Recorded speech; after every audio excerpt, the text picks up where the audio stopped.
RBI গোটেই হিষ্ট্ৰীটো RBI কেইটা establish হৈছিলে আগতে RBI নামটো কি আছিলে তো সেইখিনি বস্তু ইম্পৰ্টেণ্ট হৈ যায়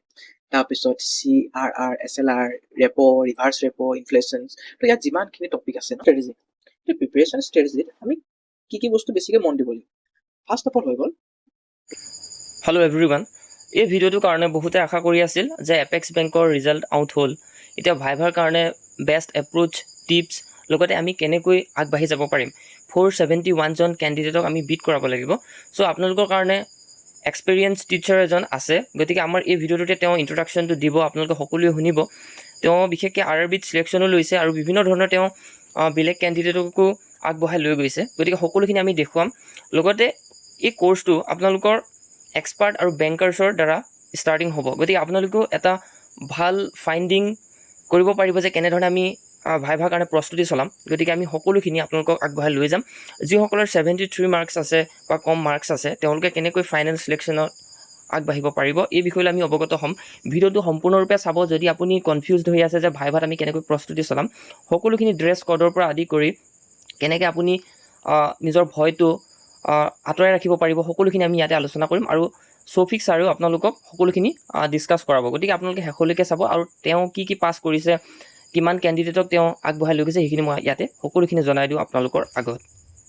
আৰু আমাৰ ই বুকৰ এটা গ্ৰুপ আছিলে যি 49 ৰুপিছত আমি ই বুক চেল কৰিছিলোঁ এপেক্স বেংকৰ কাৰণে আৰু তাতে আমাৰ টোটেল ফেইল হৈছে 22 জন কেণ্ডিডেট আৰু পাছ কৰিছে 12 জন কেণ্ডিডেট আৰু এতিয়া বৰ্তমান সময়ত আমি কোনে ভাইভাৰ কাৰণে প্ৰস্তুতি চলাব বুলি সোধাত তেতিয়া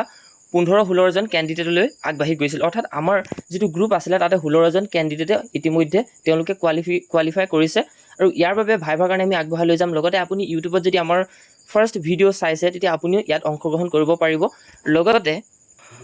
লগতে ইয়াতে সৌফিক ছাৰে IBPS PO ইণ্টাৰভিউ 2022 চনত এপিয়াৰ্ড হৈছে আৰু তেওঁ লাষ্ট 4 ইয়েৰ পৰা গাইড কৰি আহিছে ষ্টুডেণ্টবোৰক আৰু লগতে বেংক এক্সাম যেনেকৈ SBI clerk and IBPS PO selection দিছে গতিকে তেওঁৰ বহুত ভাল এক্সপিৰিয়েঞ্চ আছে যিহেতু মই আপোনালোকক এই যিটো ইণ্টাৰভিউ বা ভাইভাৰ কাৰণে আগবঢ়াই লৈ গ'লোঁ হয় কাৰণ মোৰ বিভিন্ন ধৰণৰ কোৰ্চ আছে চ' মক টেষ্ট আছে মই ইমানখিনি টাইম দিব নোৱাৰিম চ' সেইকাৰণে আপোনালোকক টিচাৰে খুব ধুনীয়াকৈ শিকাব আৰু তেওঁ যিখিনি ষ্টুডেণ্টক যিবিলাক তেওঁ আগবঢ়াই লৈ গৈছে গাইডেঞ্চখিনি কেনেকৈ দিছে কেনেকৈ চিলেকশ্যন হৈছে ইয়াত আপুনি নিশ্চয়ৰূপে দেখিছে মেছেজত আৰু আপোনালোকক এই কোৰ্চটোত কেনেধৰণে ভাইভাৰ কাৰণে প্ৰস্তুতি কৰাব তাৰ বাবে মই জনাই দিওঁ আৰু ছাৰৰ কথাখিনি শুনিব আপোনালোকে নিশ্চয়ৰূপে আমাৰ যিটো ভাইভা কাৰণে আপোনালোকক কোৰ্চ দিয়া হ'ব ইয়াতে গুগল মিট হ'ব গুগল মিটত আপুনি যদি লাইভ এটেণ্ড হ'ব নোৱাৰে তেতিয়া ৰেকৰ্ডেড হিচাপে আপুনি পাব আৰু আমি এটা টেলিগ্ৰাম চেনেল ক্ৰিয়েট কৰিছোঁ যিটোত আপুনি জইন কৰিব লাগিব তাত সকলোখিনি ফ্ৰী মেম্বাৰ জইন হ'ব পাৰিব সকলো কেণ্ডিডেটে গেডাৰিং হ'ব পাৰিব তাৰপিছত আমি কি কৰিম যিসকলে বাই কৰিব পেইড কোৰ্চটো তেওঁলোকে পাৰ্চনেলকৈ মেছেজ কৰিব আমালৈ আৰু মেছেজ কৰাৰ পাছত আমি এটা স্কেনাৰ দিম স্কেনাৰত পে' কৰাৰ পাছত তেওঁলোকক আমি পেইড গ্ৰুপৰ যিটো টেলিগ্ৰাম পেইড গ্ৰুপ হয় তাত আমি তেওঁলোকক লৈ যাম আৰু যিকেইজনে পে'মেণ্ট কৰিব তেওঁলোকক আমি এই যিটো ভাইভা কোৰ্চ হয় ইয়াতে আপোনালোকক গুগল মিটৰ লিংক দিম তাৰপিছত ৰেকৰ্ডেড ক্লাছবিলাকো আপোনালোকক ৰখাই যাম লগতে নোটছবিলাকো আপুনি পাব বহুত ধুনীয়াকৈ আপুনি শিকিব পাৰিব কিবা ডাউট থাকিলে আপুনি গুগল মিটত সুধিবও পাৰিব গতিকে সৌফিক ছাৰৰ কথাখিনি আপোনালোকে শুনক খুব ধুনীয়াকৈ তেওঁ ষ্ট্ৰেটেজিটো আগবঢ়াই লৈ গৈছে আপোনালোকে খুব ধুনীয়াকৈ শুনিব পাৰিব তো তেওঁলৈ মই আগবঢ়াই দিছোঁ আপোনালোকে ভিডিঅ'টো এবাৰ চাওক ভালকৈ তাৰপিছত আপোনালোকে কমেণ্ট ছেকশ্যনত জনাব যিসকলে ল'ব বিচাৰে আৰু টেলিগ্ৰাম এটা চেনেলৰ লিংক দিয়া আছে এইটোত আপুনি জইন কৰি ল'ব নিশ্চিতৰূপে হেল্ল' এভৰিৱান চ' এতিয়া আমি চাম ইণ্টাৰভিউটোৰ কাৰণে তোমালোকে কি বস্তু চাব লাগিব অ'কে চ' এতিয়া আহি গ'ল নেক্সট প্ৰিপেৰেশ্যন ষ্ট্ৰেটেজি প্ৰিপেৰেশ্যন ষ্ট্ৰেটেজিত আমি কি বস্তু বেছিকৈ মন দিব লাগিব ফাৰ্ষ্ট অফ অল হৈ গ'ল তুমি কেনেকৈ নিজকে ৰিপ্ৰেজেণ্ট কৰিছা হাউ ইউ আৰ ৰিপ্ৰেজেণ্টিং ইয়ৰ চেল্ফ সেইটো মেইন বস্তু হয় অ'কে সেইটো মেইন থিং হয় যে তুমি নিজকে তাত গৈ কেনেকৈ ৰিপ্ৰেজেণ্ট কৰিবা হৈ গ'ল ৰিপ্ৰেজেণ্ট ইয়ৰ চেল্ফ কাৰণ তুমি আনচাৰ দিব পাৰা নোৱাৰা সেইটোতো নিৰ্ভৰ কৰিবই তাৰ ওপৰত নিৰ্ভৰ কৰিব যে তুমি কুৱেশ্যনছবোৰ কেনেকৈ হেণ্ডেল কৰিছা অ'কে কিবা এটা যদি তুমি নোৱাৰিছা ছাপ'জ ধৰি লোৱা তুমি তোমাক কিবা এটা সুধিলে অ'কে যেনেকৈ ধৰি লোৱা এপেক্স বেংকৰ এষ্টাব্লিছ ডেটটো সুধিলে তোমাক অ'কে এপেক্স বেংকৰ এষ্টাব্লিছ ডেটটো সুধিলে যে কোনটো বছৰত এপেক্স বেংক এষ্টাব্লিছ হৈছিলে বুলি সুধিলে তুমি নোৱাৰিলা তুমি নোৱাৰি পেলাই তুমি কৰি আছা তো সেইটো যদি কৰি থাকা তো সেইটো এটা বেড ইম্প্ৰেশ্যন কৰে if you don't know' something তুমি ডাইৰেক্ট কৈ দিবা মই এইটো নাজানো বাছ অ'কে তো সেইবোৰ বস্তুত এক্সাম আমাৰ ইণ্টাৰভিউৱে বহুত মন দিয়ে মানে হৈ গ'ল ফাৰ্ষ্ট পইণ্ট হৈ গ'ল এইটো তাৰপিছত নেক্সট পইণ্ট হ'ল আমি কি বস্তু প্ৰিপেয়াৰ কৰিব লাগিব অ'কে কি বস্তু প্ৰিপেয়াৰ কৰিব লাগিব তো ফাৰ্ষ্ট অফ অল আহিছে তোমাৰ যে টেল আছ এবাউট ইয়ৰ চেল্ফ এইখিনি কুৱেশ্যন কমন হয় অ'কে টেল আছ এবাউট ইয়ৰ চেল্ফ যিকোনো ইণ্টাৰভিউত তোমাক সুধিব যে তুমি নিজে বিষয়ে কোৱা অ'কে তো এই নিজৰ বিষয়ে কোৱা ষ্টাইল এটা থাকে যে তুমি কেনেকৈ কৈছা এনেকৈ নহয় যে my name is this one এইটো হয় মোৰ নামটো আৰু বোলে মই ইয়াত পঢ়িছোঁ তেনেকৈ নহয়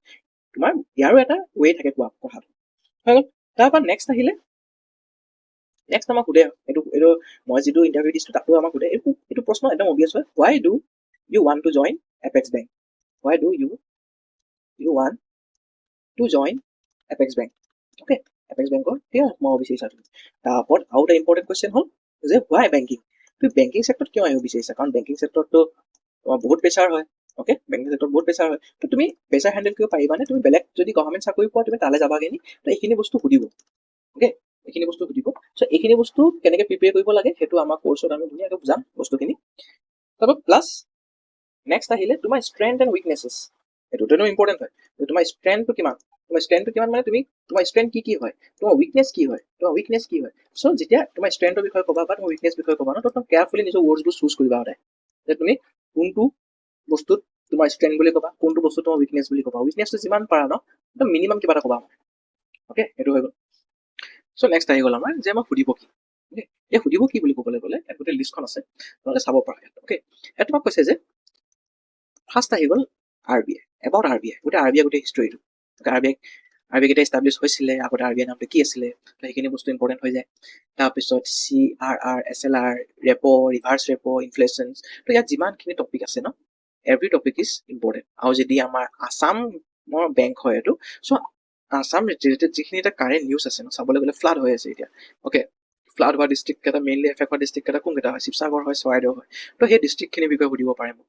অ'কে তাৰপৰা আহি গ'ল আমাৰ আছাম ৰিলেটেড কাৰেণ্ট এফেয়াৰ্ছবোৰ যিখিনি এতিয়া চলি আছে তো সেইখিনি সুধিব আমাক যে যোনটো কাৰেণ্ট এফেয়াৰ্ছৰ কথা কাৰেণ্ট এফেয়াৰ্ছৰ লগতে মিলি থকা ষ্টেটিক্সবোৰো সুধি দিব পাৰে অ'কে তো এতিয়া যেতিয়া কোঅপাৰেটিভ বেংক বুলি কৈছে চ' নাবাৰ্ডৰ বিষয়টো আহিবই তাত আৰু নাবাৰ্ড যদি আহিছে তাৰ ৰিজনেল ৰুৰেল বেংকৰ বিষয়ে আমাক সুধিব পাৰে তো এইখিনি হৈ গ'ল ইম্পৰ্টেণ্ট টপিকছখিনি তো তোমালোকক কি বস্তু কভাৰ কৰিব লাগে কোনখিনি চাব লাগে মই এইখিনি ভালকৈ বুজাই দিলোঁ তো আজিলৈ ভিডিঅ'টো ইমানতে সামৰিছোঁ থেংক ইউ